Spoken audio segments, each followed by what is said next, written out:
Boa noite, gostaria de dar boa noite a todos os nossos amigos do Clube da Bíblia. É uma honra, um prazer estar aqui com vocês. Para os que já estão acompanhando e para os novos que estão entrando, é sempre bom a gente estar podendo tirar um tempo para poder falar de Deus, aprender um pouco mais sobre a Bíblia e sobre a palavra de Deus. Hoje nós temos um pastor especial, gostaria de apresentar para vocês. É o pastor Alexandre Cardoso.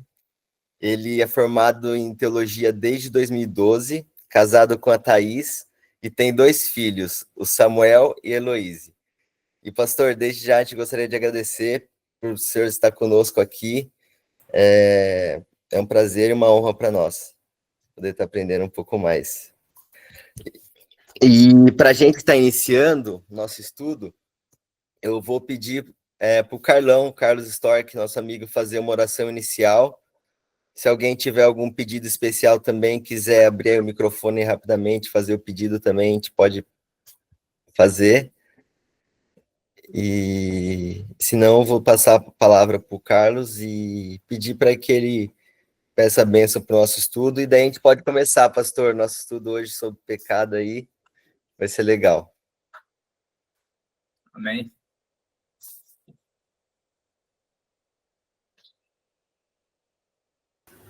Vai lá, Carlão.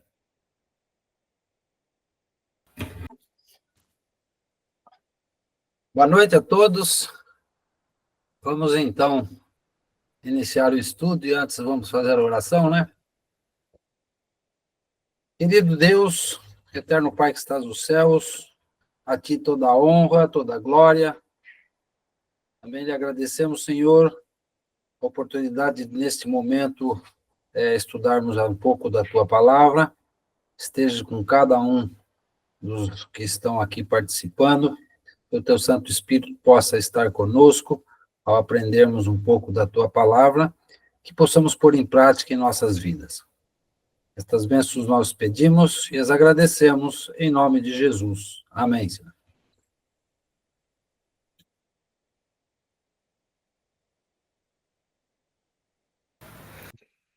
Pastor Alexandre, a palavra é com você.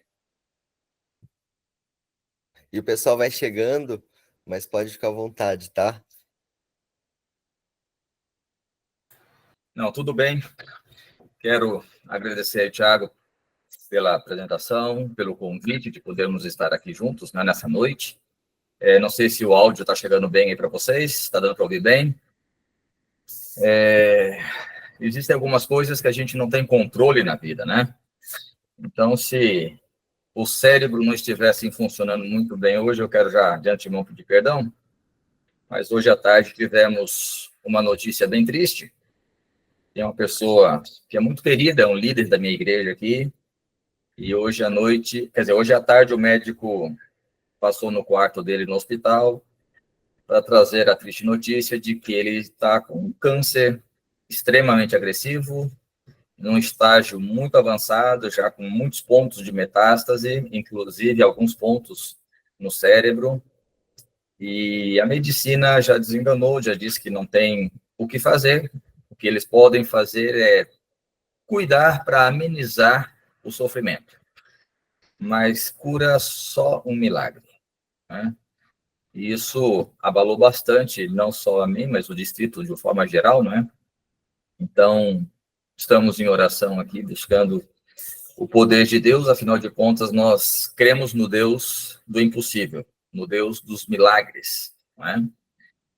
E essa situação vem bem a calhar a nossa conversa de hoje à noite, não é?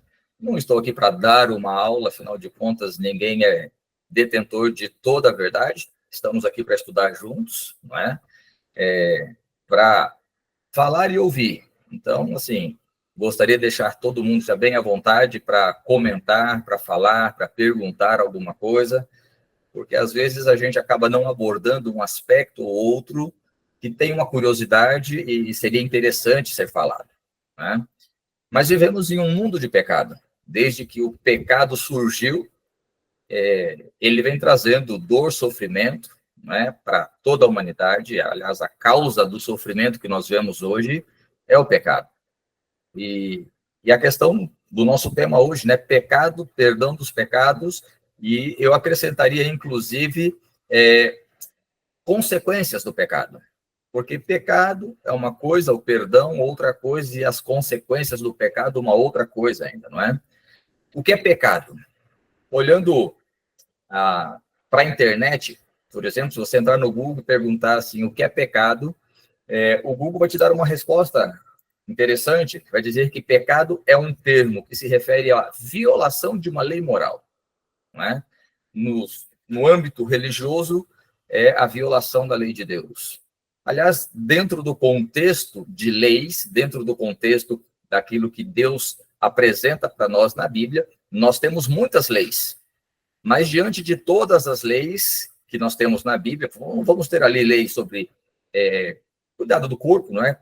Alimentação, atividades, enfim, o corpo sendo cuidado como templo do Espírito Santo. Nós temos leis sobre relacionamento conjugal, relacionamentos pais e filhos, relacionamentos entre senhor e servo, no caso, o patrão e o empregado. Enfim, nós temos diversos tipos de leis. Tínhamos lá no Antigo Testamento as leis cerimoniais, não é? Que eram as leis ali da matança dos carneirinhos para perdão dos pecados, e o coração de todas as leis, que é a lei moral, a lei de Deus, os 10 mandamentos. Aliás, todas as leis no mundo, elas giram em torno da lei de Deus, não é? Você vai olhar, matar é crime. Mas onde é que saiu que matar é crime? Da lei de Deus, não matarás. Até algumas décadas atrás, o adultério era crime. Hoje já não é mais, a coisa está bem banalizada. Mas não é porque a humanidade não considera crime que não seja pecado, não é? Enfim, tem tantas coisas que às vezes as pessoas ficam meio preocupadas com isso, não é?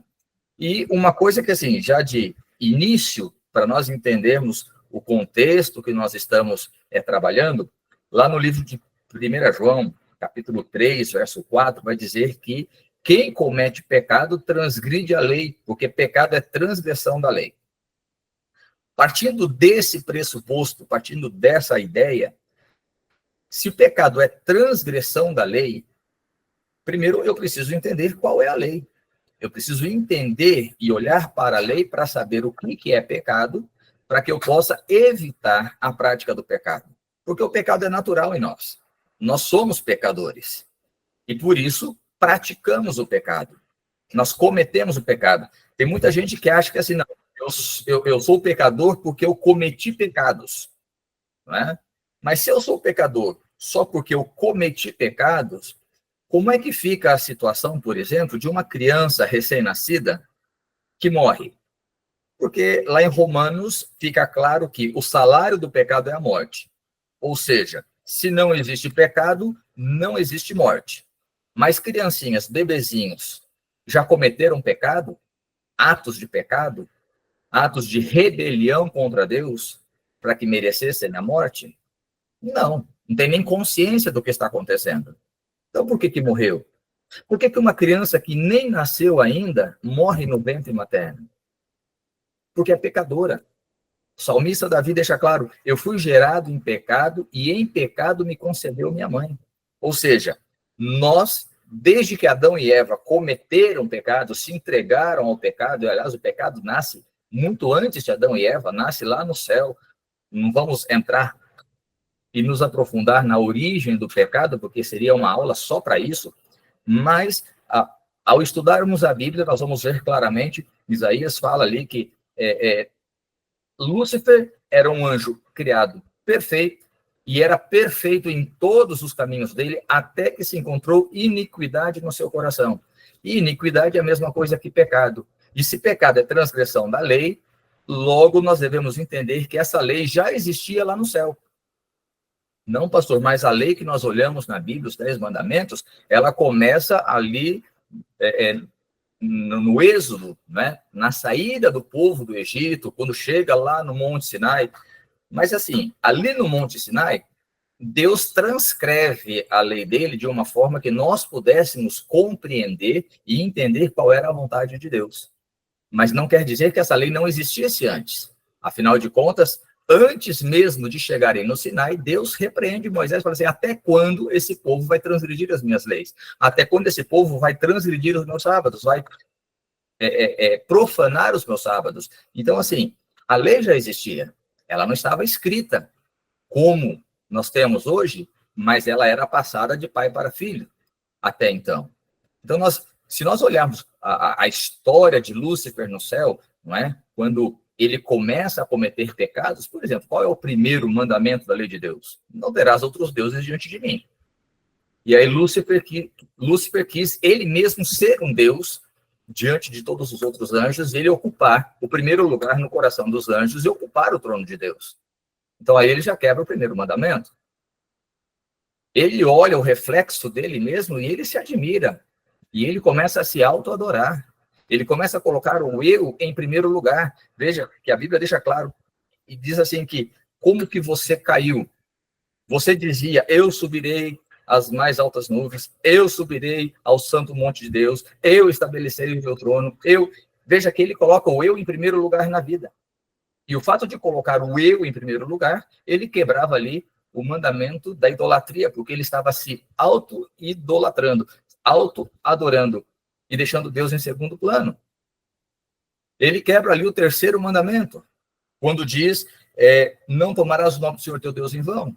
E lá em Provérbios, capítulo 28, 9, diz que aquele que diz, não é, que ama Jesus e tudo mais, mas ele vira as costas para o mandamento de Deus, até a sua oração é abominável diante de Deus. E agora, Lúcifer não estava vivendo uma vida digna diante de Deus. Ele estava levando os anjos a se revoltarem também contra Deus. Mas no momento da adoração, no momento do louvor, ele estava ali unindo suas vozes em louvor e adoração a Deus. Mas por dentro o coração estava morrendo de inveja e ciúmes de Cristo. Então você veja que ele vai quebrando vários dos mandamentos. E não preciso seguir, porque lá em Tiago, capítulo 2, versículos de 8 em diante, vai deixar claro que se você guardar toda a lei, tropeçar em um só ponto, você se torna culpado de toda a lei. Então não faz diferença se a pessoa cobiçou, se a pessoa colocou o eu em primeiro lugar, ou se a pessoa toma o nome de Deus em vão, ou se a pessoa não guarda o sábado, ou se a pessoa desonrou pai e mãe. Diante de Deus, ele não quebrou um mandamento específico, ele desonrou e ele quebrou todos os mandamentos de Deus, toda a lei de Deus, ok? Então, nós cometemos atos de pecado porque já nascemos pecadores. Quando Adão e Eva pecou, e a Bíblia diz que depois do pecado, Adão e Eva geraram um filho segundo a sua imagem e semelhança, ou seja, pecadores. E de pai para filho foi passando o gene do pecado. O único ser humano que viveu na Terra e não cometeu pecado foi Cristo, o Cristo encarnado. Ok? Pastor, então estamos todos perdidos, estamos todos, desculpa o linguajar, lascados, porque somos todos pecadores. E se somos pecadores, merecemos a morte, não essa morte que nós conhecemos hoje, porque essa morte que nós conhecemos hoje, Jesus deixou claro que ela é um sono, o sono da morte. Você vai ver isso, por exemplo, lá na história de Lázaro, quando ele fala para os seus discípulos, olha, nosso amigo Lázaro dorme, mas eu vou lá despertá-lo do sono. E eles disseram assim, Senhor, se ele dorme, ele está bem.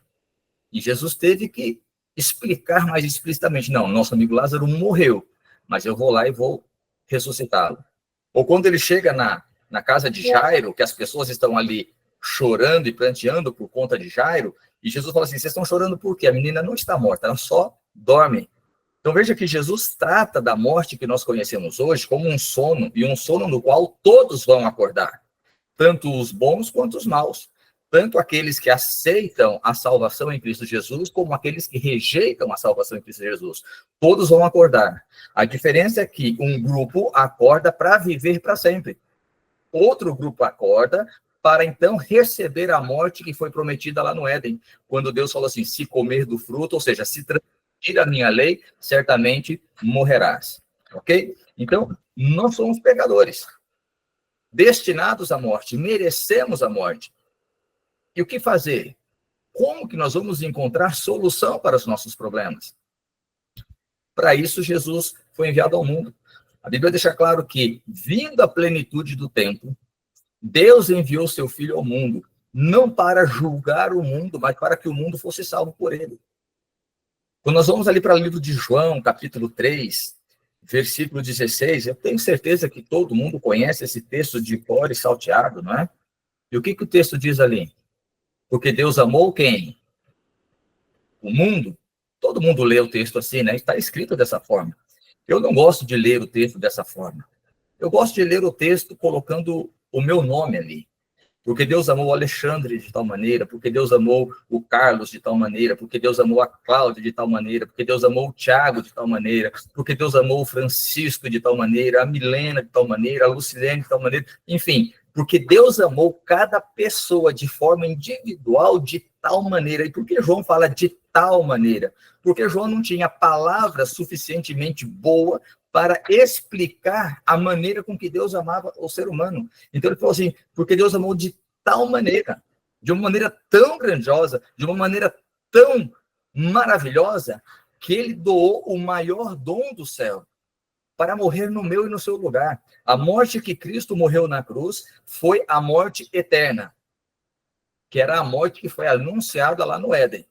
E ele morreu a morte eterna no meu e no seu lugar, e no lugar de qualquer ser humano que aceite a morte dele na cruz em troca dos seus pecados. Entende? Não podemos ignorar o fato de que todos nós já nascemos condenados a essa morte eterna. Lá no Éden, Adão e Eva estavam vivendo felizes, eram perfeitos, eram plenos, não tinham pecado, e eles tinham a liberdade de escolher entre continuar vivendo ou morrer. Eles escolheram morrer ao desobedecer à lei de Deus. E aí todo mundo que nasceu após aquele momento já nasceu condenado à morte eterna. Mas com a morte de Cristo, ele nos devolve a liberdade de escolha, para que nós pudéssemos escolher continuar mortos ou viver.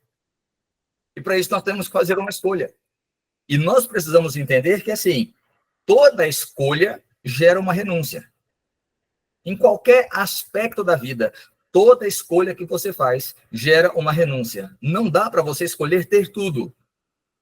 Por exemplo, eu não sei quantos são casados aqui na sala, mas o dia que você escolheu se casar, você abriu mão de todas as outras pessoas da Terra. Você decidiu se casar e viver com essa pessoa, com seu esposo, com a sua esposa, e você abriu mão de todas as outras pessoas na face da Terra. São renúncias. O dia que eu decidi entrar no ministério, me tornar um pastor, eu abri mão de todas as outras profissões, de todas as outras formas de viver para ganhar meu sustento. São escolhas. O dia que eu escolho andar com Deus, eu abro mão de tudo aquilo que o mundo tem a me oferecer. Mas se eu escolho viver todas as fantasias que o mundo tem a oferecer, eu abro mão daquilo que Deus tem preparado para mim. Então, toda escolha gera uma renúncia. Adão e Eva decidiram comer do fruto, desobedecer à lei de Deus. Eles tinham a vida eterna para eles, mas ao escolher desobedecer à ordem de Deus, eles renunciaram à vida eterna. Bem, entendendo que pecado é a transgressão da lei de Deus, e nós somos naturalmente pecadores, por isso nós temos afinidade com o pecado, nós temos facilidade de viver com o pecado, nós temos facilidade de praticar o pecado. E se não fosse o Espírito Santo nos convencendo diariamente do pecado, da justiça e do juízo, e se não fosse nós olharmos para a palavra de Deus e entender qual é a vontade de Deus, e olharmos para a lei de Deus, e essa lei nos acusar de pecado, nós nunca nos aproximaríamos de Cristo. Então nós precisamos nos envolver com Jesus, nós precisamos nos aproximar de Jesus, nós precisamos nos render aos pés de Cristo para recebermos o perdão dos nossos pecados. Espera aí, pastor, o senhor está dizendo que existem coisas que eu preciso fazer para merecer o perdão dos pecados? Não. Porque nós não temos méritos. A única coisa que nós merecemos é a morte, que é o salário do pecado. Certo? A Bíblia deixa claro ali em Efésios que nós somos salvos exclusivamente pela graça de Deus. Somos salvos pela graça mediante a fé. O texto deixa claro, isso não vem de vós, é um dom de Deus. Não por obras da lei, para que ninguém se glorie. Ninguém vai poder chegar no céu e falar assim, nossa, eu fui o cara. Eu venci o pecado, eu dei conta, eu derrotei Satanás. Ninguém pode fazer isso. Porque nós não temos condições de vencer essa briga. Não temos condições de vencer essa batalha. Nós somos justificados. O que é ser justificado? É ser declarado justo, mesmo não sendo justo. É o ato de um juízo. Quando nós aceitamos a Jesus, ele nos declara justo, mesmo nós sendo pecadores. Aí vem um segundo processo da salvação, que é o processo de santificação. E o que é o processo de santificação? É você ir desenvolvendo maturidade para ir abrindo mão dos pecados. E é lógico, isso é uma coisa contínua. Até o final da vida nós vamos estar lutando. Quer ver um exemplo simples? Eu não sei quantos de vocês têm filhos. Eu tenho um casal. E o bebê é o seguinte, ele nasce, ele come, ele só come, dorme e faz sujeira na fralda, né? E por mais que você fale para um bebê, olha, você não pode fazer isso na fralda, tem o piniquinho, tá, tem o lugar certo para você fazer, ele vai continuar fazendo na fralda. E você condena ele porque está fazendo errado? Não, ele é um bebê, ele não tem noção suficiente de que aquilo está errado. Para ele está tudo certo. Mas à medida que ele vai crescendo e vai se desenvolvendo e vai formando a sua maturidade emocional, ele vai entendendo que aquilo que ele faz na roupa não é tão legal assim. E que tem o lugar certo. E com o passar do tempo, ele aprende a fazer a coisa certa e abandona aquele erro. Só que aí, quando ele aprende a fazer a coisa certa, ele está descobrindo, por exemplo, as cores, descobrindo as coisas, e se você deixar um lápis fácil, ele vai pintar a parede, ele vai pintar o chão, vai pintar o carro, vai pintar o que tiver pela frente. Tá certo isso? Não, tá errado, mas para ele está fazendo uma obra de arte, ainda te chama para ver. E ele vai crescendo e vai amadurecendo, e ele descobre que aquilo não está certo. Mas aí ele começa com outras atividades e outras coisas que também não estão certas. E à medida que ele vai crescendo um pouco mais e amadurecendo mais, ele vai abandonando esses erros e vai adquirindo outros. Na vida espiritual é a mesma coisa.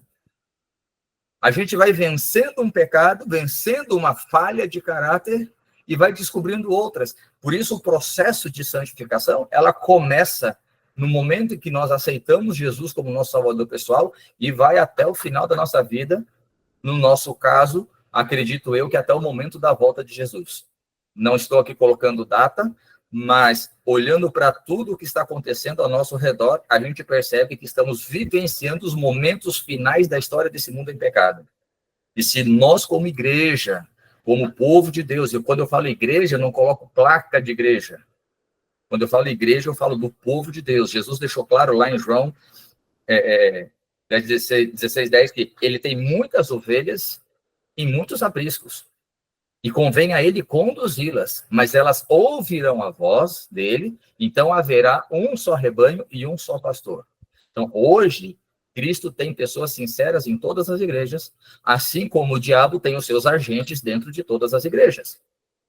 Mas vai chegar o momento em que Deus vai separar o joio do trigo, e aí teremos um só povo, uma só igreja, aí não mais a igreja militante, mas a igreja triunfante, preparada para subir para o reino dos céus. A grande questão que muitas pessoas se perguntam, né? O meu pecado tem perdão? Quais pecados Deus perdoa? Que pecados Deus não perdoa? E para entrarmos nessa parte do tema, eu quero convidar você que está com a sua Bíblia, ir lá para o livro de Isaías, capítulo 1. É um texto bem conhecido também, mas eu quero ler com você, Isaías, capítulo 1, versículo 18, e o texto diz assim: Vinde e arrazoemos, diz o Senhor. Ainda que os vossos pecados sejam como a escarlata, eles se tornarão brancos como a neve. Ainda que sejam vermelhos como o carmesim, se tornarão como a lã. Se quiserdes e me ouvirdes, comereis o melhor dessa terra. Mas se recusardes e fordes rebeldes, sereis devorados à espada, porque a boca do Senhor o disse. Bem, em outras palavras, Deus diz mais ou menos assim, olha, vem trocar uma ideia comigo. Vem e fala para mim qual é o teu problema. Vem, conta para mim qual é o teu pecado. Porque o texto diz assim, ainda que os teus pecados, e parafraseando, ainda que os teus pecados sejam pretos como carvão, ou vermelhos como sangue, eu posso purificar a sua vida. Eu posso transformar a sua vida. A Bíblia diz, todo pecado será perdoado ao ser humano. E todo é todo. Não importa se é adultério, não importa se é assassinato, não importa, enfim, qual foi o pecado. Não importa se você roubou uma agulha ou se você roubou um carro forte. É transgressão da lei de Deus. Algumas pessoas se incomodam. Por exemplo, eu tive uma situação, eu estava comportando numa cidade do interior aqui de São Paulo, e fiquei numa escola, tinha um vigia, e conversando com ele, toda noite conversando, e ele assistiu um dos meus sermões que falava exatamente sobre o perdão dos pecados, e no final ele chegou para mim e falou assim, escuta, Deus pode perdoar qualquer pecado? Eu falei, qualquer pecado. Você tem certeza que Deus perdoa todos os pecados? Eu falei, sim, Deus perdoa todos os pecados. E ele abriu o coração e ele falou que ele havia cometido um assassinato. E ele se sentia esmagado pelo sentimento de culpa, pelo sentimento de que para ele não existia salvação, porque o pecado dele tinha sido hediondo e que Deus jamais o perdoaria. Mas o texto bíblico diz que não importa qual é o tipo de pecado, Deus perdoa. Deus, ele é autossuficiente para perdoar todo e qualquer pecado. Não existe pecado, entenda bem, não existe pecado que não possa ser perdoado. Mas diferente do que algumas pessoas por aí pregam, dizendo assim, não, lá na cruz, quando Jesus morreu, ele perdoou todos os pecados do mundo. Não. Porque se lá na cruz Jesus tivesse perdoado todos os pecados, ninguém precisaria se preocupar em ir para a igreja, ninguém precisaria se preocupar em guardar a lei de Deus, ninguém precisa... Aliás, Jesus já teria levado todo mundo para o céu. Certo? Corre lá para o finalzinho da Bíblia, 1 João.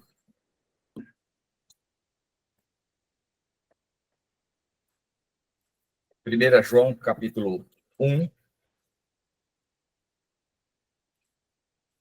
O verso 9. E o texto diz assim, olha, se confessarmos os nossos pecados, ele é fiel e justo para perdoar os pecados e nos purificar de toda injustiça. Veja que o texto começa com um se, e o se é uma partícula de condicionalidade. Então, o perdão dos pecados estão condicionados a quê? A eu confessar os meus pecados a Cristo. Agora, se eu ignoro que existe a lei de Deus, se eu não acredito na lei de Deus, eu vou achar que eu tenho pecado? Sim ou não? O que vocês acham? Se eu olho e falo assim, olha, a lei de Deus foi abolida, não existe mais a lei de Deus, mas o texto bíblico e também os dicionários dizem que pecado é a transgressão de uma lei moral, ou pecado é transgressão da lei de Deus. Se eu não acredito na lei, eu não vou acreditar no pecado. Porque eu não vou acreditar que matar é pecado. Eu não vou acreditar que roubar é pecado. Eu não vou acreditar que o adultério é pecado. Eu não vou acreditar que eu desonrar o meu pai ou a minha mãe seja pecado. E se eu não acredito que isso é pecado, como é que eu vou sentir a necessidade de confessar esses pecados para Deus? E se eu não confessar os pecados para Deus, eu não recebo perdão dos pecados. Somos salvos, lembra? Somos salvos pela graça. Certo? O que é graça? Biblicamente falando, pegando na letra do texto, a graça é um dom imerecido. Ok. Mas traduzindo no miúdo, trazendo para a prática, o que é graça? Graça é perdão. Por exemplo, você está passando em algum lugar e sem querer você pisou no pé de alguém. E era justamente o pé que tinha aquela unha encravada. Qual que vai ser a primeira reação da pessoa que sofreu o pisão? Querer revidar. Não é? Porque a natureza humana é assim. É toma lá da cá. Agora, você percebeu que errou, vira para a pessoa e fala, me perdoa. Você merece o perdão? Não. Você merece outro pisão no pé. De preferência, se tirar uma encravada. Mas aí a pessoa olha para você, respira fundo, segurando a dor, e fala assim, eu te perdoo. Você merecia o perdão? Não. Mas você recebeu? Graça. Quando você chega para Deus e fala, Senhor, olha, eu pequei contra ti. Eu fiz isso aqui de errado. Me perdoa. Deus concede a sua graça, que nos perdoa, e não importa qual é o pecado. Agora, eu preciso, primeiro, reconhecer que sou pecador. Reconhecendo que eu sou pecador e necessito da graça de Deus, eu preciso confessar a Ele os meus pecados e, lógico, abandonar o pecado, porque precisa envolver um arrependimento. E o arrependimento te leva a não querer fazer de novo a mesma coisa. Agora, uma vez que você orou, confessou o seu pecado, Deus te perdoou, significa que nunca mais você vai cometer o mesmo pecado? Infelizmente, não. O que Paulo fala? Desventurado homem que sou, quem me livrará do corpo dessa morte? Porque o mal que eu odeio é o que eu faço. Mas o bem que eu quero fazer eu não consigo. Eu luto com um monstro dentro de mim, que é o pecado. A natureza pecaminosa. Agora, eu não posso querer praticar o pecado. Porque nós poderíamos dividir o pecado em pelo menos 3 categorias. O pecado rebelião contra Deus, que é aquele pecado que eu sei que é pecado, mas eu premeditadamente eu quero cometer esse pecado. Isso é rebelião contra Deus. E à medida que eu me aproximo de Deus, eu posso vencer esse pecado. Ok? Existe o pecado que é o errar o alvo. Eu estou tentando fazer o que é certo, mas eu acabo metendo os pés pela mão e fazendo o que é errado. E o errar o alvo é assim, tem gente que é muito bom de mira, né? Eu não sou bom de mira, principalmente para jogar pedra. Quanto mais perto do alvo você está, mais difícil fica errar. Concorda comigo? Quanto mais perto eu estiver de Cristo, mais difícil fica eu errar o alvo. E se eu começar a caminhar com Cristo lado a lado, de mãos dadas, fica impossível eu errar o alvo. Então, eu consigo vencer o pecado rebelião contra Deus.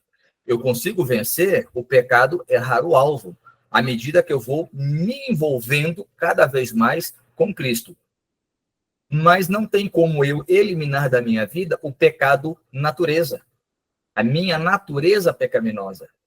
E quando eu me aproximo tanto de Cristo, ao ponto de andar com Ele lado a lado, de mãos dadas, o pecado ele passa a ser um acidente na minha vida, não uma prática natural.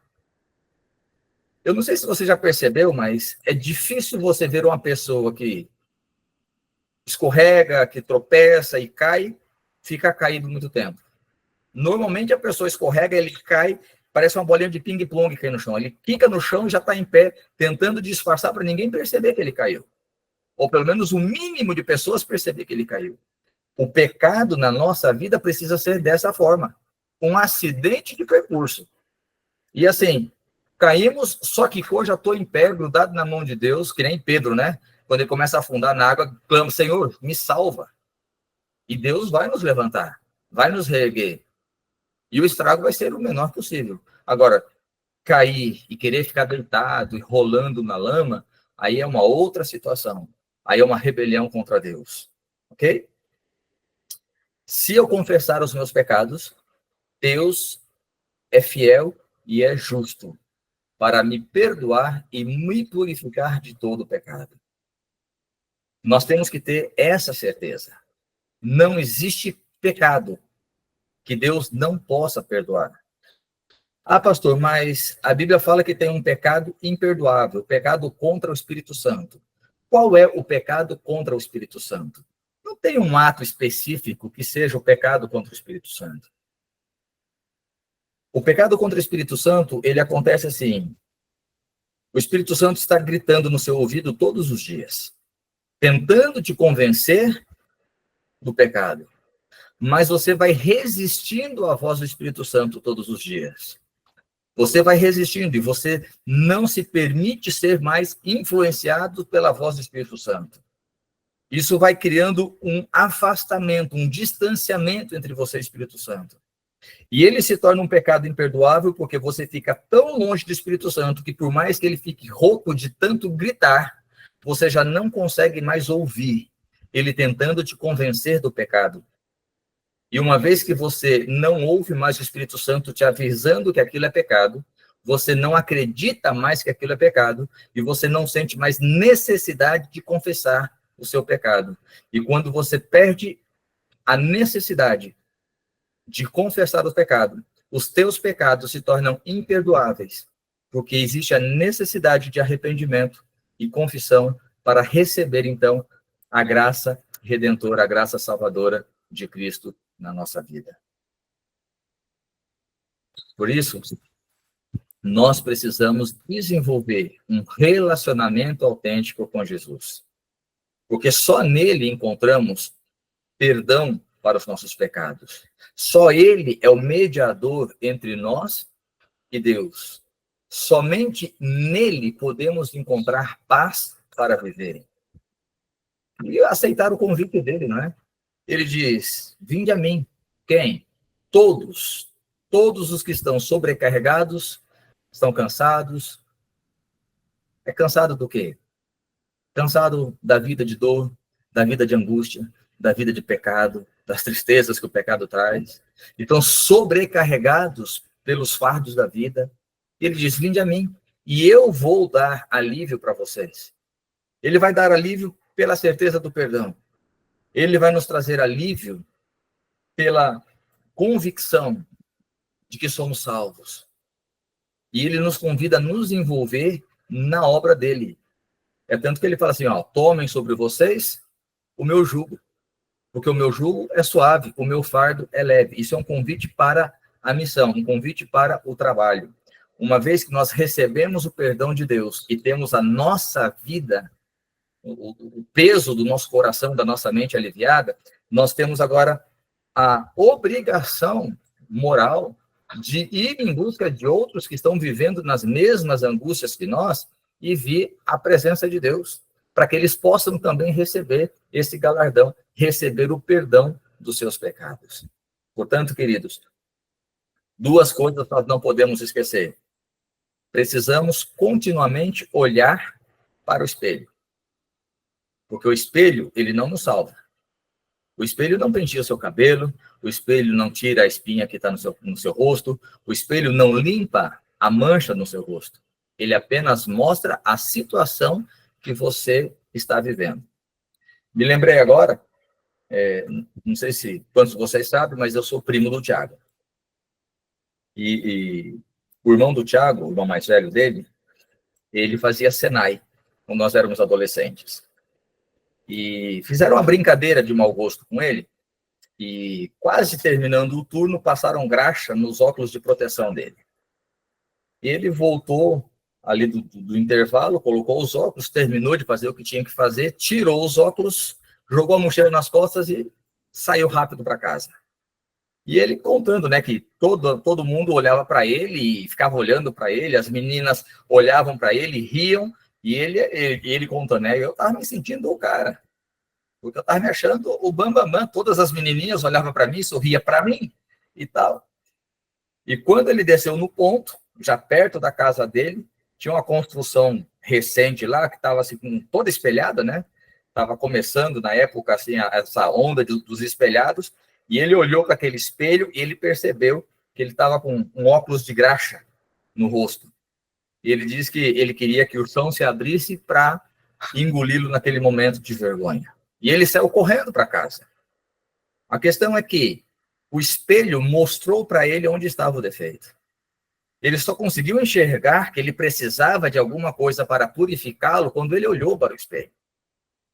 E ele foi para casa, ele olhou novamente no espelho, mas o espelho só o acusou de que ele estava de forma irregular. O espelho não pôde limpá-lo. Ele precisou pegar um sabão, e não é qualquer sabão. Quem já mexeu com graxa sabe, tem sabão específico para tirar graxa. E ele precisou pegar um sabão mais forte, lavar o rosto, lavar de novo, até que ele estivesse purificado. Ele lavava o rosto e olhava no espelho. Mas o espelho não podia limpá-lo. Quando nós olhamos para a lei de Deus, a lei não pode nos salvar. Ela só nos condena. Ela só mostra aonde está o nosso problema, aonde está o nosso pecado. Nós precisamos urgentemente do único antídoto que pode limpar as manchas do pecado na nossa vida, que é o sangue de Cristo, é a graça de Cristo, é a misericórdia de Cristo.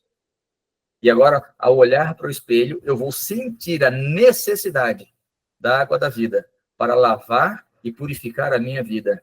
E é aí que eu vou ao encontro de Cristo, é aí que eu vou ter a condição de falar, Senhor, olha, eu estou manchado pelo pecado, me lava, me purifica. Ah, pastor, mas Deus já não sabe que eu tenho esse pecado? Porque Deus sabe todas as coisas, por que eu tenho que contar para ele que eu tenho esse pecado? Se ele já sabe. É que quando nós verbalizamos o nosso pecado, nós reconhecemos que estamos falhando naquilo. Nós confessamos para Cristo aquilo que ele já sabe, mas ao declararmos diante de Cristo, nós estamos reconhecendo que estamos falhando naquilo e pedimos a ele que nos purifique, que nos perdoe. Aí ele vai nos dar, porque por mais que Deus possa fazer todas as coisas, ele nos deu liberdade de escolha, inclusive de ser salvo, inclusive de ser purificado dos pecados. E é por isso que nós precisamos expressar a ele o nosso desejo de ser perdoado. E quando nós confessamos os pecados, ele então pode nos purificar, pode nos resgatar, pode nos lavar, não é? De toda a impureza do pecado na nossa vida. Eu estou meio perdido no chat aqui, tem bastante mensagens aqui, várias pessoas comentando, né? Só que eu não consigo ver tudo aqui. Mas quero dizer para vocês, queridos, que nós precisamos entender a graça e a misericórdia de Cristo na nossa vida, certo? Não importa qual é o tamanho do seu pecado. Tem muitas pessoas que entram em depressão porque não conseguem se perdoar. Aliás, isso é uma coisa bem interessante. Eu trabalhei 12 anos na enfermagem, né? Sou técnico de enfermagem por formação também. Desses 12 anos, eu trabalhei 4 anos especificamente com pacientes de oncologia. E muitos pacientes que eu tive que acompanhar em consulta médica, uma pergunta que vários médicos faziam para esses pacientes era: tem alguém que você precisa perdoar ou alguém para quem você precisa pedir perdão? Porque isso é decisivo no tratamento. Estudando bastante a respeito desse tema, do câncer, por exemplo, eu descobri que o fator genético é muito pequeno no desenvolvimento do câncer, a alimentação é muito pouco que altera na questão do câncer, os maus hábitos também não é tudo isso responsável pelos cânceres. Lógico, facilita, mas não é o maior responsável. O maior responsável dos piores cânceres que existem, que são, em geral, os cânceres na região abdominal, eles são por questões emocionais. Ou porque não consegue perdoar alguém, ou porque não consegue se perdoar por alguma coisa que fez para alguém. Por isso, o perdão é essencial. É essencial para manter a nossa saúde física, a nossa saúde emocional. Algumas pessoas estão em depressão profunda, desenvolvendo outros CIDs. Por quê? Porque não consegue se perdoar de alguma coisa que fez, ou não consegue perdoar alguém que cometeu algum delito contra ele. E aí não adianta eu vir à presença de Deus para pedir perdão dos meus pecados se eu não perdoar alguém. Por quê? Jesus deixou bem claro, em alguns momentos, que ele contou ali algumas parábolas, algumas histórias, que se eu não perdoar o meu irmão que me ofendeu, Deus também não vai me perdoar. É mais ou menos eu orar para Jesus assim, ó, Pai nosso que estás no céu, santificado seja o seu nome, e aí eu falo assim, Senhor, não perdoe os meus pecados, porque eu também não vou perdoar as pessoas que fizeram mal para mim. Porque se eu estou orando assim, perdoa os meus pecados, assim como também eu tenho perdoado os meus devedores, ou seja, perdoado aqueles que me ofenderam, perdoado aqueles que falaram ou fizeram alguma coisa contra mim, e se eu estou pedindo para Deus perdoar da mesma forma com que eu tenho perdoado, então eu estou dizendo, Senhor, não perdoe os meus pecados, porque eu também não perdoei. Então, o perdão dos nossos pecados estão condicionados a eu conceder também a graça àqueles que transgrediram contra mim e confessar os meus pecados diante de Deus. Falar nisso, a quem você tem que perdoar? Ou para quem você tem que pedir perdão? Eu, como pastor, nas Santas Ceias, eu costumo dividir em 3 grupos. Os homens num canto, as mulheres no outro e os casados em outro. Porque não existe pessoas que a gente ofenda mais do que o cônjuge. Sem querer. Às vezes é numa palavra, é num gesto, ou num esquecimento, e a gente acaba deixando um ao outro meio chateado, não é? E aí eu aproveito esse momento para que o casal possa ali criar uma reconciliação entre eles, para que eles tenham condições, então, de se reconciliar com Deus. Lembrando, nós cometemos pecado porque temos uma natureza pecaminosa. Nós recebemos o perdão de Deus ao reconhecermos os nossos pecados, ao confessarmos diante de Deus os nossos pecados e ao lutarmos para abandonar o nosso pecado. E Deus vai dar força para que eu e você possamos vencer todas as nossas batalhas, todas as nossas tristezas, as nossas perplexidades, e é assim que nós vamos conseguir nos preparar, nos lapidar para a eternidade. Mas sabe, queridos, esse Deus é tão grandioso que ele vai fazer algo extraordinário por cada um de nós. Nos últimos dias da história desse mundo no pecado, a humanidade vai estar vivendo assim uma situação terrível, um tempo de angústia qual nunca houve na face da terra. Não é um tempo de angústia para o povo de Deus, é um tempo de angústia para toda a humanidade. O povo de Deus vai estar sendo perseguido por conta de viver fiel à lei de Deus. A humanidade em geral vai estar em tempo de angústia porque vai estar sendo perseguido pelo próprio Deus.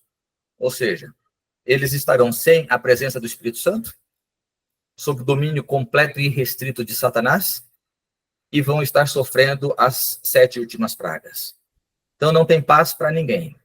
A diferença é que o povo de Deus tem a paz que Deus coloca no coração de cada um, né?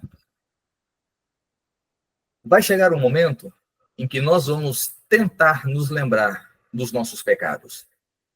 E por mais que nós reconheçamos que somos falhos e pecadores e indignos, o Espírito de Profecia diz que nós vamos tentar nos lembrar dos pecados e não vamos nos lembrar mais desses pecados, porque eles foram perdoados e apagados no santuário celestial. E nós não teremos acesso nem à lembrança dos pecados que nós cometemos. Por isso, nós precisamos hoje confessar cada um dos nossos pecados a Deus, buscar dele forças para vencermos esses pecados, não importa qual foi. Volto a repetir, não importa quão terrível possa ter sido o teu pecado.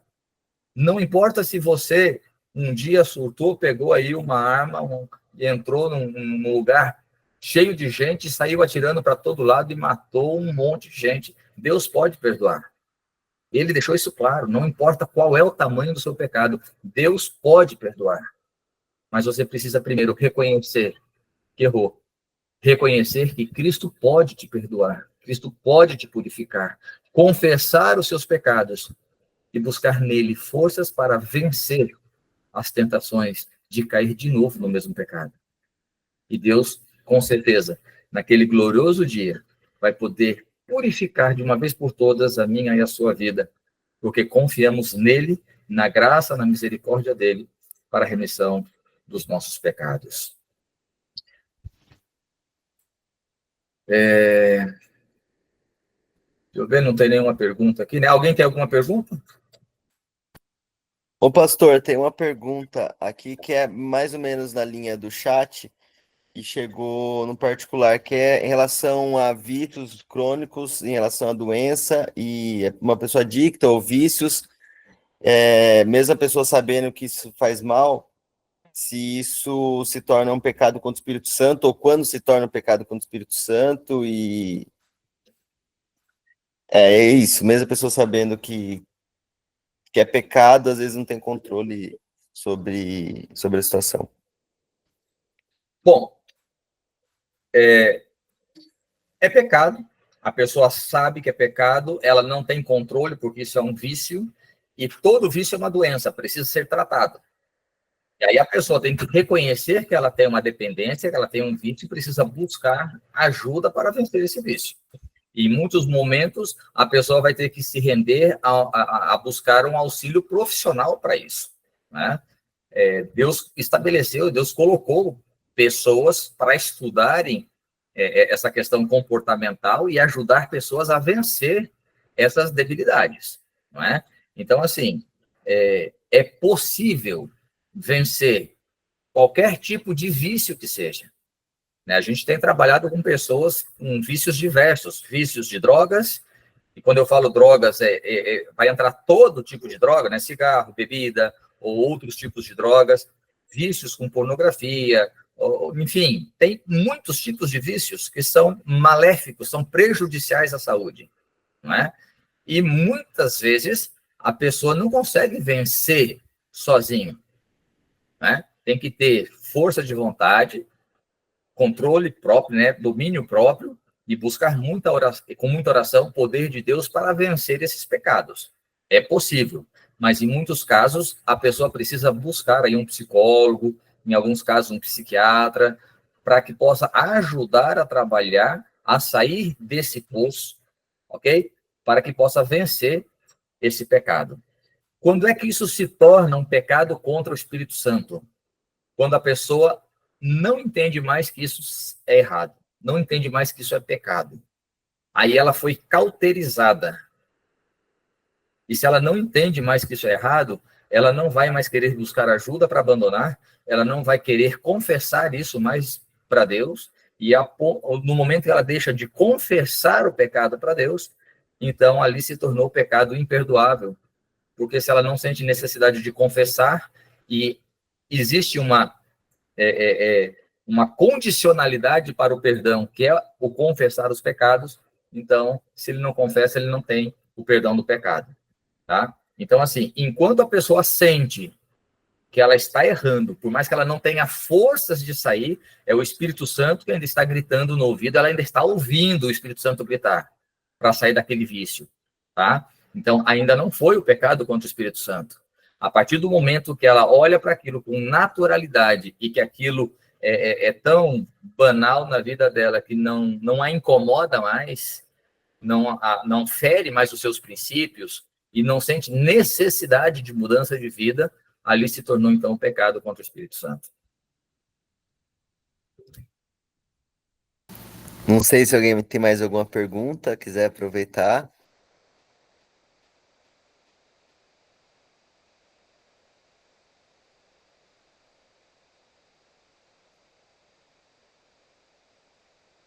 Legal. Acho que o pessoal não tem mais pergunta. Pastor, uma honra. Não sei se a Regina abriu ali, se ela tem uma pergunta. Não? Regina, só um minutinho que tá fechado o seu microfone. Precisa clicar aí na... Boa noite a todos. Boa noite, Regina. Eu gostaria de saber, pastor, qual o maior pecado contra o Espírito Santo de Deus, que não tem perdão? Então, Regina, na verdade, não existe um pecado específico, tá? Não adianta falar assim, o adultério, ou o assassinato, ou pedofilia, enfim. Não existe um pecado específico que vá ser o pecado contra o Espírito Santo. O pecado contra o Espírito Santo é a pessoa rejeitar tantas vezes o convite do Espírito Santo que chega a um ponto que ele não ouve mais a voz do Espírito Santo. Não que o Espírito Santo não esteja gritando para tentar salvá-lo, mas ele ficou tão longe do Espírito Santo que ele não consegue mais ouvir o clamor do Espírito Santo. E quando a pessoa não ouve mais a voz do Espírito Santo, porque a função do Espírito Santo é nos convencer todos os dias do pecado, da justiça e do juízo. Quando eu não escuto mais o Espírito Santo me convencendo do pecado, eu já não penso mais que aquilo que eu estou fazendo seja um pecado.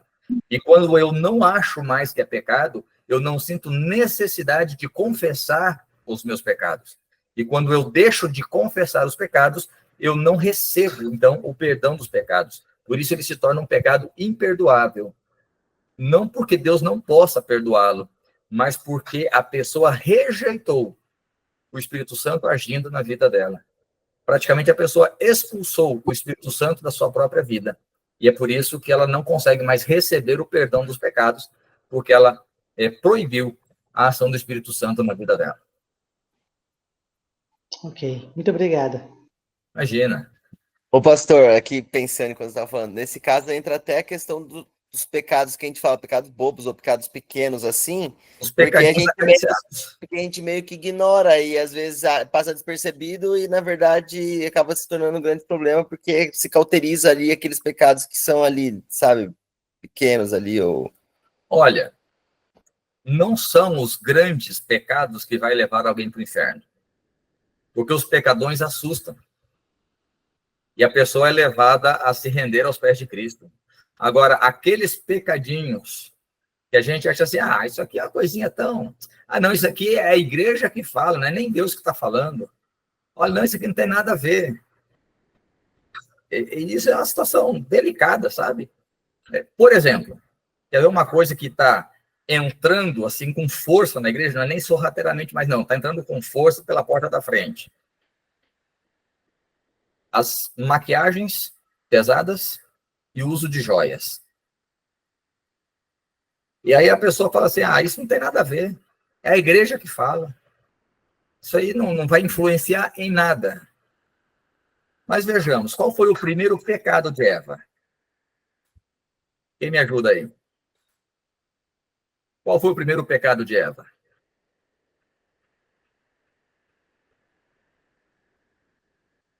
Qual foi, Vivi? Está fechado o seu áudio.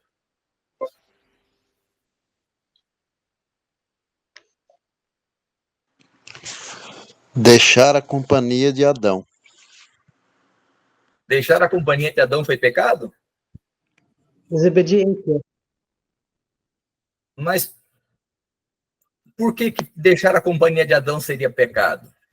A Bíblia diz que o pecado dela foi comer o fruto. Por que deixar a companhia de Adão não foi pecado? Porque não era o assim diz o Senhor. Então não era uma lei de Deus. Quem é que falou para Eva não sair da companhia de Adão? Foram os anjos. E quem eram os anjos? Era a igreja que ela tinha. Então a igreja orientou, olha, não sai de perto de Adão, porque perto dele você vai estar mais protegido e não vai se colocar em situação de pecado. Ela desobedeceu a orientação da igreja. E quando ela mal percebeu, ela estava envolvida no pecado. A igreja orienta, inclusive a Bíblia orienta, que a mulher precisa, sim, se enfeitar, precisa se arrumar com modéstia e bom senso. Mas ela vai dizer também que a beleza da mulher não deve ser as joias. Tanto Pedro quanto Paulo vão ser específicos quanto a isso, e quando a gente vai para o espírito de profecia, que já é uma situação contemporânea nossa, vamos dizer assim, usam esses dois textos de Paulo e Pedro para esclarecer que a mulher não deve, a mulher, o homem, mas enfim, não deve usar joias, porque Deus vem buscar um povo separado, um povo distinto. Ok, mas aí a pessoa começa a se envolver em usar uns esmaltes mais escuros, a usar uma coisinha aqui, uma coisinha ali, coisa e tal, que isso não tem nada a ver, isso não tem nada a ver, só que vai cauterizando a mente de uma certa forma, e quando a pessoa menos espera, ela está envolvida em várias outras questões que são pecado explícito. Por exemplo, eu era ancião lá em São Paulo, e tinha uma irmã que era conhecida na igreja como Tia White, de tanto que ela conhecia do Espírito de Profecia. Pensa aquela irmã assim, em Caxias, fazia tudo certinho, era... Um dia eu encontrei com ela no mercado, e ela estava agoniada. E eu não tinha nem percebido, porque eu não sou de ficar reparando, mas ela acabou se entregando, e ela falou assim, olha, não repara não, Alexandre, é que eu só passei esses esmalte na unha do pé, e estava um esmalte assim, bordô, né, bem vermelhão. É porque o meu marido gosta, então só para dar uma esquentada no relacionamento. E aí eu falei para ela a seguinte frase para ele, filha, cuidado, pequenas concessões levam a grandes concessões. Não passou muito tempo. Ela se afastou da igreja, se afastou de Deus, e há uns 12, 13 anos atrás, ela fez uma postagem, eu não sou de olhar o Facebook, aquele dia eu olhei justamente a postagem dela.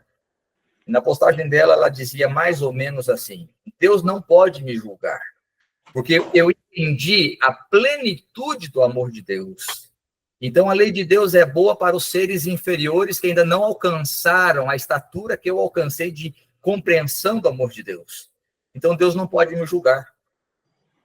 E aí eu respondi para ela, falei, filha, você está achando que você está sendo original, mas a sua fala foi falada há mais de 6.000 anos atrás, e está aqui no grande conflito, onde Satanás fala com os anjos no céu, e ele fala exatamente isso, a lei de Deus é boa. Os seres inferiores, nós estamos acima da lei de Deus. As mesmas chances que nós temos de pecar são as chances que o próprio Deus tem de pecar. Veja, ela estava reproduzindo na vida dela as mesmas falas que Satanás reproduziu no céu. Começou com coisinhas bobas, transgredindo e se afastando das orientações da igreja. Agora, entenda, se a igreja se reúne em oração nas comissões das plenárias da Conferência Geral, buscando a direção de Deus de como a igreja deve viver, e Deus orienta, através do Espírito Santo, a chegar nessas conclusões, eu devo entender que as orientações da igreja são o caminho mais seguro para que eu possa viver longe do pecado. Eu não posso permitir ser levado pela vida de forma banal. Eu preciso entender que Deus usa, a igreja é o instrumento de Deus na terra para a salvação do ser humano. Então eu devo entender que Deus está conduzindo a vida de cada um e regendo a vida de cada lar, de cada família, através da igreja. Então, se a igreja deu uma orientação, por mais que não esteja explícita no assim diz o Senhor, assim como não estava no assim diz o Senhor lá no Éden, porque o assim diz o Senhor diz, não coma deste fruto, porque se comer, certamente morrerás. Mas a igreja orientou, Eva, não saia de perto do seu marido. Que mal tinha Eva sair dar um passeio sozinha dentro da sua casa, afinal de contas, o jardim do Éden era a sua casa. Não existia pecado, não existia maldade, não existia nada ali. Por que eu não posso sair e dar uma volta sozinha? Por que eu tenho que ficar debaixo aqui da asa do meu marido o tempo inteiro? E ela saiu, ela desobedeceu uma orientação da igreja, mas essa desobediência colocou ela em situação de pecar, e ela achou que podia enfrentar a situação sozinha, e se enrolou no pecado. A mesma coisa acontece conosco hoje. Todas as pessoas que começam a se rebelar com relação à igreja, no tocante às maquiagens, esmaltes e tudo mais, não estou dizendo que não possa usar, tá? Você pode usar com modéstia e bom senso. Por exemplo, se você pesquisar na internet, você não vai ver pessoas da realeza usando maquiagens vulgares, né? Já estamos entrando assim num outro tópico, num outro tema que de repente pode ser trabalhado aqui. Não vai ver pessoas usando maquiagens vulgares, por exemplo. Por quê? Porque são da realeza. Agora, se eu sou filho, filha de Deus, eu também devo ser realeza.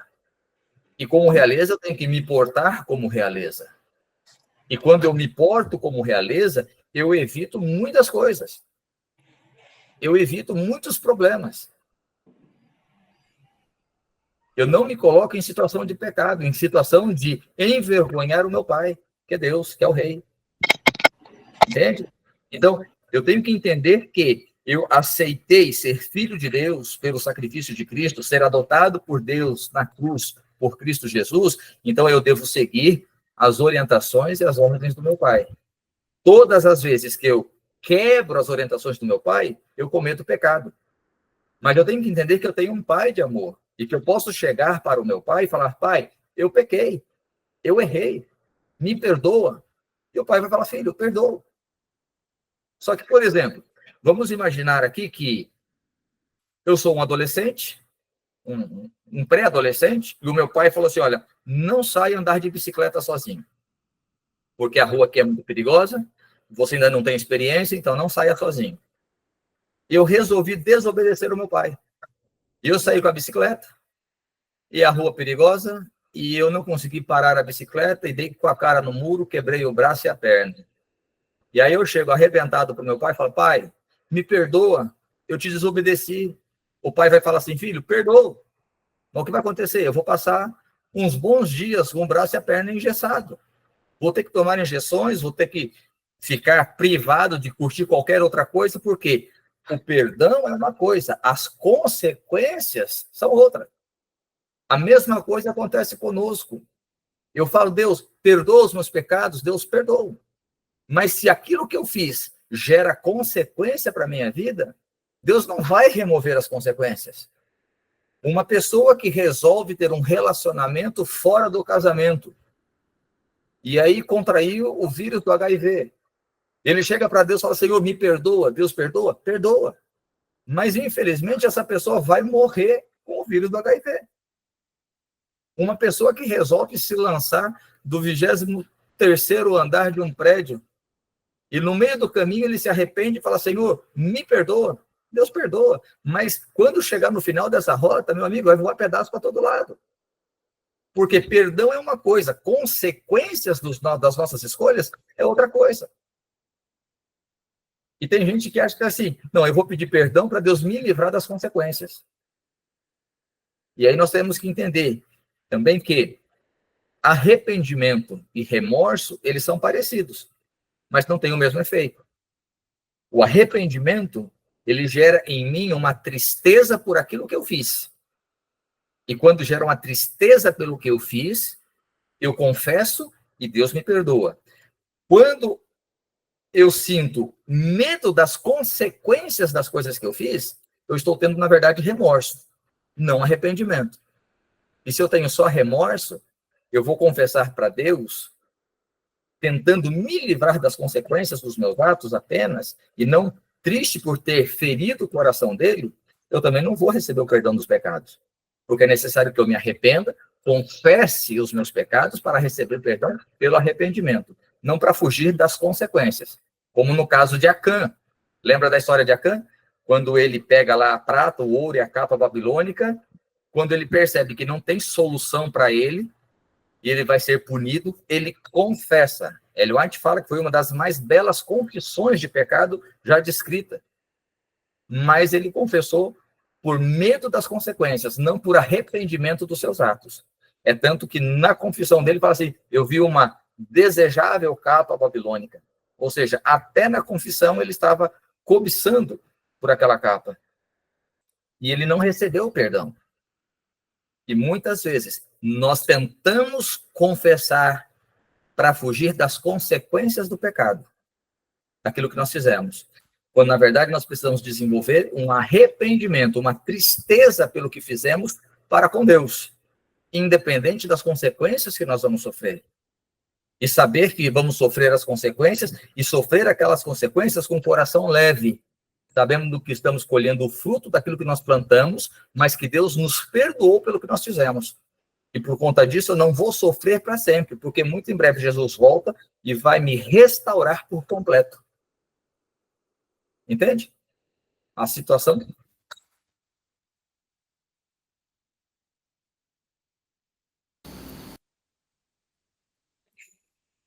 Não sei se mais alguém tem uma pergunta. Se não tiver, a gente vai encerrar. Queridos, muito obrigado pelo privilégio de estar com vocês. Deus é misericordioso e Deus é maravilhoso. Como eu mencionei no começo, a notícia que eu recebi hoje me deixou muito mal. Mas poder passar essa horinha conversando com vocês sobre a graça, sobre a misericórdia de Deus na nossa vida, e um Deus capaz de perdoar todos os nossos pecados, fez muito bem para mim. Me trouxe, assim, muita paz, muita tranquilidade, e pode ter certeza que eu vou conseguir ter uma noite bem mais tranquila pelo fato de poder passar esses momentos gostosos aqui com vocês. Se eu não atendi à altura, não é, a expectativa daquilo que vocês esperavam, me perdoem, mas quem sabe teremos outros momentos aí para conversar mais sobre o amor, sobre a graça e a misericórdia de Deus sobre a nossa vida, tá? E que Deus possa continuar derramando o Espírito dele sobre a vida de cada um de vocês, auxiliando-os para que sejam luz para muitas outras pessoas e levando as boas novas da salvação, da redenção em Cristo Jesus. E fazendo as pessoas entenderem, não importa qual foi o tipo de pecado ou quantas vezes ela cometeu esse pecado, se ela entendeu agora que há um Deus no céu que pode perdoar, dê a elas a certeza que Deus perdoa todo e qualquer tipo de pecado. Basta que ela se arrependa do que fez, confesse diante de Deus e busque nele forças para não cair novamente nas mesmas ciladas do inimigo. Que Deus possa encher a vida de vocês de graça, misericórdia e bondade, que o lar de vocês seja sempre um pedacinho do céu aqui na terra. Amém, amém. Pastor, já fica o convite, mais aulas conosco, mais estudos. Foi uma bênção, muito gostoso mesmo essa conversa, esse estudo que a gente teve. Deus possa estar com seu amigo, abençoando ele e que seja vontade dele. Deus sabe de tudo. Amém. Pastor, eu gostaria de pedir que o senhor fizesse uma oração para nós, para despedir, abençoar o restante dessa semana e a gente encerrar essa aula. Obrigado, viu, por tudo. Então vamos orar. Maravilhoso Deus, eterno Pai. Mais uma vez, Senhor, nos colocamos diante da tua presença, com os nossos corações contritos, diante do teu santo trono de graça, pelos méritos de Cristo Jesus, para suplicar primeiramente, Pai, o perdão pelos nossos pecados. Sonda, Senhor, o nosso coração, esquadrinha a nossa mente, e tudo aquilo que há em nós, que tem nos separado de Ti, que tem nos impedido de viver uma vida plena na Tua presença, remove de nós, Pai. Ainda que sangre, ainda que doa, tira de nós, Pai querido, tudo aquilo que tem nos afastado de viver segundo o Teu coração, segundo os Teus planos, os Teus propósitos. Não nos reunimos aqui nesta noite por brincadeira, mas vimos a Tua presença, Pai querido, para entender e para aprender de que Tu és magnânimo. O Senhor é o nosso Criador, o nosso Redentor, o nosso intercessor. O Senhor nos cura de todas as enfermidades. O Senhor nos cura, Pai querido, das enfermidades físicas, das enfermidades emocionais, mas acima de tudo, Pai querido, queremos a cura espiritual. Lava-nos pelo sangue derramado na cruz, remove de nós a enfermidade do pecado, e que possamos, Pai querido, viver em todos os momentos da nossa vida para honrar e glorificar o Teu santo nome. Pai querido, eu não conheço as pessoas que estão nos acompanhando nesse momento, mas o Senhor conhece cada uma delas. O Senhor conhece a história delas, desde antes delas serem geradas. O Senhor sabe, Pai querido, as lutas, os desafios que cada um tem enfrentado. Por isso, Pai querido, neste momento quero colocar a cada um deles, assim como suas famílias, o seu lar, nas tuas mãos, Pai. E eu quero suplicar, Senhor, inclina os teus ouvidos para ouvir o clamor de cada coração nesse momento. Perdoa e apaga todos os pecados. Traz, Pai querido, ao coração de cada um a leveza, a tranquilidade, a alegria de viver em tua presença, em tua companhia. Enche cada um, Pai querido, com teu Santo Espírito, e que eles possam transbordar em amor, em bondade, em longanimidade, em domínio próprio diante de todas as pessoas ao seu redor, e que o mundo possa olhar para eles e ver que eles vivem por ti e que o Senhor vive em cada um deles. Dá, Pai querido, a cada um a certeza do perdão, coloca seus santos anjos acampados ao redor de cada um deles, guarda-os e protege-os, Pai querido, em todos os seus caminhos, que eles tenham dentro do lar um pedacinho do céu aqui na terra, e que essa atmosfera celestial circunde a vida deles em todos os lugares por onde andarem, e que sejam reconhecidos como verdadeiros filhos e filhas do Deus Altíssimo. Abençoa a nossa semana que está começando. Não sabemos qual vai ser o desfecho dessa semana, mas o Senhor já sabe. Então, Pai querido, guia os nossos passos, guia a nossa mente e o nosso coração, para recebermos de tuas mãos todas as dádivas que vêm de ti. Te suplicamos tudo isso agradecidos, não que haja em nós mérito, porque somos falhos e pecadores, mas te suplicamos já agradecidos nos méritos e no doce nome de Cristo Jesus, nosso Rei e Salvador. Amém, Senhor. Amém. Valeu, pessoal. Boa noite. Deus abençoe. Boa noite a todos, uma feliz semana, e muito obrigado mais uma vez por poder estar aqui com vocês. A gente agradece. Até mais, até breve. Um abração, Até mais. boa noite.